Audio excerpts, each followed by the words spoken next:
My name is Eric Van Horn. I bought my first franchise in my 20s, and since then, I've owned 6 brands with 25 stores in 8 states. I've also helped 1,000 people find the right franchise for them. People like us who are not cut out for the 9-to-5 and like to work smarter, not harder. How do we find the right franchise, buy it, grow it, sell it, and how do we do it in a way to own the business without it owning us? Those are the questions, and I'm on a mission to give you the answers. Welcome to Franchise Secrets. Welcome to the Franchise Secrets podcast with your host, Eric Van Horn here. And today's guest is Amy Hudson. I first met her husband, Jesse, who they're both franchisees with the exercise coach. Well, he pretends he's a franchisee. Amy, I think you're the real brains and person behind the operation, but I have heard him take credit from time to time, just so you know. But I was having a conversation with him because I have a ton of respect for him and what he does in the franchising world. And he was bragging on you in a private conversation. I'm like, I need to get her on to talk to the tribe about some of this stuff. And we were talking about basically what you're doing with your team and your mindset around that. And so I wanted to get you on here. Now, with some of that said, you were a school teacher? Yeah, I was a high school Spanish teacher in my first life, I like to call it, for 10 years. And a mom? And a mom, 3 daughters. And a wife, and no business experience, right? Yes. So you got thrown into this. Yeah. My husband, Jesse, and I always talked about maybe going into business together one day or opening a small business one day. And we happened to find a brand that we both loved and knew well, the exercise coach, that was a great fit because I was already a proud client, user of the brand and really loved it already. And so I said, let's open. We actually used to live in the Chicago area, which was already saturated with locations. And we moved our family up to St. Paul, Minneapolis area, and opened 2 locations up here. But I've done the same thing. I saw a franchise, wanted to be a part of it, wasn't available in my market, and I moved. And I think anytime somebody does something like that, you have to make it work. Like you're in it to win it, and there's no other options. And so it scares me when people do that, but at the same time, I know where their mindset is with it. So that's awesome. I want to talk about seeing employees as assets versus liabilities. I want to talk about, you said semi-absentee team leadership. Let's dive right into it and give these guys some nuggets of things that you've learned in the trenches. Awesome. The bottom line is that you can never be a successful semi-absentee owner without a great team. If you want to be able to be semi-absentee and to develop a territory and to open more locations, the only way you can do that is to put in place procedures, practices, and tactics to develop great people. And so something I learned along the way is how to structure team leadership and employee development and to look at them as assets versus expenses or liabilities. Yeah. These are incredibly awesome buzzwords. I like to use these words because they sound so good. And I am not always the best at implementing everything. Michael knows that. We implement a bunch of stuff, but people out there, they've probably heard a lot of the words and the phrases that are told from top franchisees or maybe their franchisor, but I know it goes beyond that for you. So I want to get as practical as you can with a lot of this stuff. So I know you were getting ready to go there, but I just wanted to let everybody know that if you have questions, ask them in the franchise tribe here in this Facebook group, and Amy will answer them either now or maybe later. But I want you to have the freedom to go very practical and very deep with that. So obviously the first part of team leadership is a manager. And a manager at your location has to be a person that is basically the equivalent of you being in the location, a little version of you walking around. And what's easy to do when you first open a location is to sort of expect that the manager knows implicitly everything that they need to do to be successful. But something I learned is that working alongside the manager for the first 90 days after you open a store goes a long way in if you're new to a brand, you understanding what needs to be done and how things need to be done within that particular business in order for it to thrive. so that you can guide the manager into those proper expectations. How does that work when you're in there with that manager? You guys are starting together, learning together. Was there crossover? Were you guys stepping over each other at times? The understanding is that I'm the owner, I'm sort of the operating manager for now, and you're learning from me. Mhm. And we are in this together, and we're going to talk through how I make decisions together. Very hands on, very overlapping. The idea is that you are learning from me how to do the exact same thing when I am gone. And the person knows that the entire time. So knowing to like, I love how you said it, learning how you make decisions. So they are basically an extension of you and how you would be if you were there. It's not just going to a franchise training and then doing everything the franchisor says to do. It is making decisions. Your manager is making, in her mind, your manager is probably thinking, what would Amy do? And they're learning that. That's what you do, Michael, isn't it? Yeah. No, Yeah. seriously, Sure. Michael, say something about that because this is similar to, how we operate. Like I want you to be an extension of me. Yeah. Well, I guess I don't really have anything new to say about that, but I guess my question is, how do you find that kind of person, Amy? Yeah, that's a great question. Always, always hire for character and personality. Something we've started to do is to, in the interview process, to send out actually the Myers-Briggs personality inventory. And it's a free online assessment and we email it right back. So let's say we received their application and their resume. We say something else we do as part of our interview process is to assess your personality, kind of your innate personality, to give us a better idea of what soft skills you intrinsically are bringing into our studio, into our team, into our clients. And the Myers Briggs is good because it gives a picture of introversion versus extroversion and some other things in there. But in our particular business, somebody who is people oriented, who can have some empathy, who has that soft skill of working with individuals as human beings and not being too transactional with people, that's what succeeds.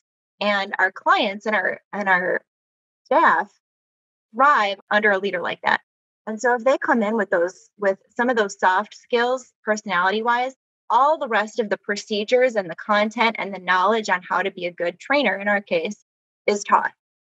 After that person comes in and uses their innate gifts in the ways of the business and doing their particular tasks, that's where you can then step back and say, okay, we're going to automate, you doing all of these tasks, and you can check in with the manager then on a weekly and on a monthly basis. What does a check-in look like? So you'd say you're 3 months in the process, you hired right, which doesn't always happen right away. So if that happens, you basically have to start over. But then you're 3 months into the process, you have somebody that is gone with you and they've learned from you. And now they know what Amy would do in these different situations. And now you're doing kind of these different weekly meetings or monthly. What are these meetings? What does the structure look like? And what happens? I love the question because it's really tactile and concrete. This is what works for me. We've created Google Docs. The awesome thing about Google Docs, because I work with millennials and younger 20 somethings, they've actually introduced me to some of this stuff. So wait a Google second. Docs, How old is your manager?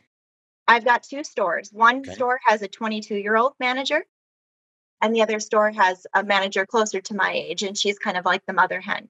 I like that, Amy, though, because you haven't done it just once, you've done it twice, and you have two different types of managers. We as franchisees always think our situation's different. Our territory is different. Our city's different. Our managers are different. And everybody else always has it better. So you have a mother hen and a millennial. So keep going. Mhm. Yes. And so with the weekly check-in, I just have created a simple document called Manager Weekly Check-in. And I have it populated with various things that I want to know each week. And their job is to type in the answers to that each week. And then we'll hop on a quick call simply to review what they've already typed. And so I've decided, what do I need to know? I need to know how many new leads got this week, how many new leads got on our schedule, how are our clients doing, who's happy, what victories have we had, what staff needs have you noticed in the last week, what action steps can we take to train the staff and help that issue, fix the issue or whatever it is. Those are some of the main need to knows that I need on the pulse each and every week. And then we have a quick conversation about that. And it's filled in real time. So as soon as my manager fills it in, I can see it and I get an email that it was done. And then monthly, we focus on sales and team leadership. So we create sales goals for the next month. We review what went well the previous month. Did we hit our goal? What went well? What challenges did we have? What staffing needs did we see pop up? What action steps can we do to develop, where there's a gap in knowledge or skill with a given coach or a given team member? What can we do? Whose job is that to do? When is it going to be done? So Those are did you just really learn this from the franchisor? Did you learn this by just other franchisees or just at trial and error and just wanting to improve your business? Yeah. So these are things that I know I need to check in, and the franchisor taught me what the vital metrics are that I need to know. And you know what? Honestly, being a high school teacher helped me, because what does a teacher do? It presents information and then finds a way to make sure that the student learn the information. Mhm. And so I think I took the little teacher piece of me and said, okay, here's what we need to know. Here's how I will know that you're on top of it. And here's the action plan we're going to take to help somebody out and know that they've learned, if we need to. So it's a combination of both. I know my key metrics that I need, and it's up to me to figure out a good way to stay on top of it and have the conversation in real time with the humans involved in those metrics, making those metrics happen. Love it. Well, we're going to be actually in the franchisee mastermind, the Z Tribe Mastermind. We're going to have Jeff Janoski talk about KPIs. He's a KPI guru. And so he's coming in to do a short little training for all the franchisee mastermind members. But that's kind of what we're talking about, right? I mean, you've created some of the KPIs that you need and even beyond KPIs and things that are going so you have a pulse of what's going on in the business from just with employees and people that are working for you as well and what needs to be addressed. What are some of the big things that you learned along the way, whether you stopped doing or that you needed to do more of as you're kind of implementing, working with this manager to be that semi-absentee owner? One thing that was an awesome thing that I learned is that my team can do just as good of a job as I can on conversions and on new prospects. One trap of an Is that owner is, because you were bad or because they're good? I don't know. You know what? I was like, wait, I think I'm pretty good because I'm a passionate brand ambassador, which I am. So if I'm so passionate and I can convert this percentage of people, and then my team, I'm looking at the metrics and seeing that they're actually just as good as I am. That's like that made my day. I mean, it made me feel so satisfied that they've learned how to do it just as well as I can. Mm-hmm. I took it to mean that I taught them well and that they had all the knowledge that they needed to succeed. I think so. Michael and I we were on a consult helping someone look at buying a franchise opportunity, and they're very good delegators, and they are okay hiring people that are smarter than them, better than them, and it's a challenge for a lot of people. A lot of people, they get stuck right there, and I knew talking to him, as you know, we're looking at different franchises for him to investigate, that he could really look at some of these semi-absentee models, because a lot of people can't. They want the semi-absentee lifestyle, but they don't want the work that goes into getting that semi-absentee lifestyle, which is empowering other people, giving them the opportunity to fail and being okay with it, and then monitoring what's happening in the business versus just doing it yourself. One thing I've realized is that nobody thinks they have a problem with micromanagement. I've never met anybody who doesn't think they're a great delegator. That can't be true, right? Because how many times do you hear the stories about the person complaining about their boss who micromanages them, right? So my question for Amy is, are you kind of a naturally gifted delegator, or is that a skill that you've learned? And if so, how did you learn it? I think having kids was a very helpful thing. With kids, you can say, you got to clean up the dishes, you got to pick up your room. And in order for your household to function at a high level, things can't be dragged down, right? I think that I like delegating. I find a lot of personal satisfaction in seeing other people thrive and be able to handle things. And my manager said that about me. If you were to ask me maybe 2 years ago, that same question, I would say, I don't know, maybe I do micromanage too much. I'm not sure. But something my manager specifically said the other day is she said, I've watched you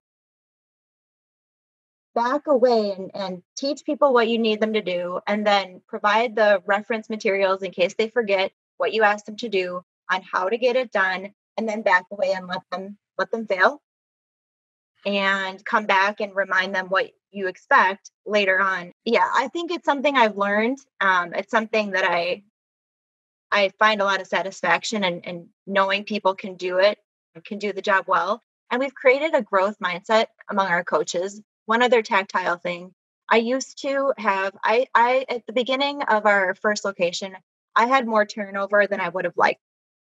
And one thing that I realized and that I believe contributed to that is that I didn't provide a path, an earning path or a growth path to my new hires.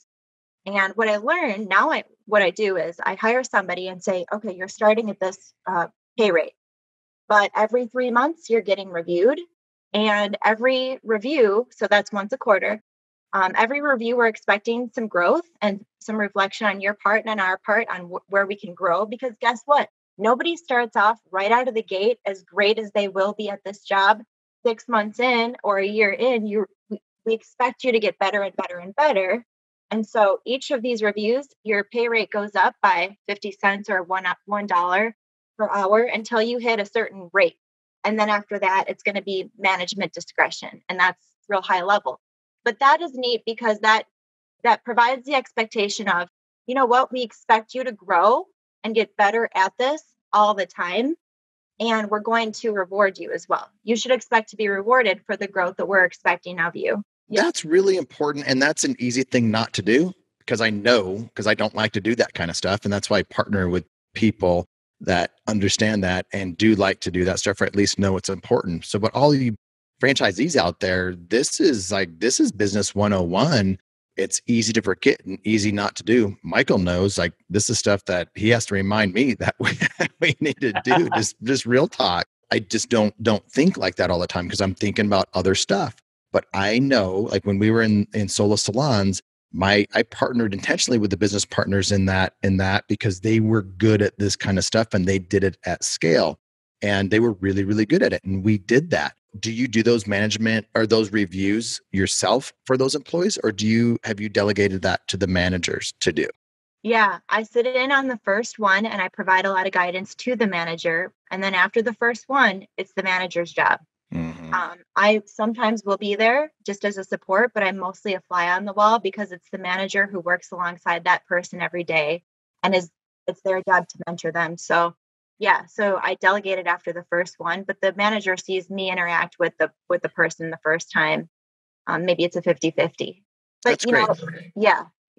And then the hard thing is to not, because as an owner, you always want to step in and say something and on that second or third or fourth meeting, and you can't because you've given that power to the manager to do. And if you go in and you say something in that meeting, now you're overstepping boundaries with that manager. You probably say things after that meeting to the manager in private versus publicly. Have you made any mistakes by saying too much in these meetings, or have you done better than me with that?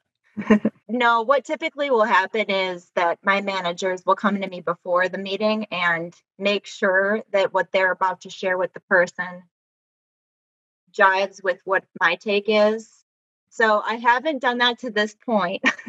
Well, no, because you did this beforehand. You just about let this go, Amy. You didn't tell us about the meeting, the meeting before the meeting. But that's really that's important to do. All these little things. What else? Like, we're going to wrap things up. What else about semi-absentee team leadership would you want to leave the tribe with? I would just make sure you ask yourself the question, would you like to work for you as an employee? And keep that in mind. Would you enjoy the environment that you're creating and the person you are and the type of environment that you create? I would also say, make sure you respect the employees' desired schedules, the desired hours. Don't cut their shifts off too much. They need to pay bills too. They need to feel like they're getting an awesome opportunity for growth while working for you and a reliable position that they feel. Everyone likes to feel appreciated and good at what they're doing, right? And so I would say just keeping the employees' opinions and thoughts about their work experience at the forefront as much as possible and designing your interactions with them. I like to take my employees out once a quarter as well. Once a quarter, Eric, you hear that? And I usually let them pick. Sometimes they want to go either to McDonald's or Chick-fil-A. Like you give them a choice, either McDonald's or Chick-fil-A. There you go, Eric. See, it saves money. No, like we took them to Topgolf. That was a lot of fun. We did an axe throwing event, but you know what? I've had them to my house and cooked Thanksgiving, not on Thanksgiving, but like cooked dinner for them. And you know what that does? It makes them realize that I'm working for a human being who has a family that they're providing for, who I want to help succeed because they're a human being. You know what I mean? I know exactly what you mean, because I flew Michael out from Kansas City to Spearfish to cook him dinner while he designed Actually, I think I helped Magdalena cook dinner the first night because remember she had her ACL broken. So I think I cooked dinner, man. Well, this is going nowhere fast. But Amy, thanks for coming on. Thanks for being in the tribe, being a franchisee that is giving back to the franchisee community. I think next time we talk, whether it's here, podcast or mastermind or whatever, I want to know like how you went from a struggling franchisee to a top performer. So I know that you have a lot to talk about within that. But anyway, thanks again, and tell Jesse hello from us. Will do. Thanks for having me, guys. Thanks, Amy. Thanks for listening to this episode of the Franchise Secrets Podcast. Whether you're watching or listening, please make sure to subscribe to my YouTube channel and to whatever channel you're listening on. If you want my help with anything from buying a franchise to franchising your business, please visit franchisesecrets.com.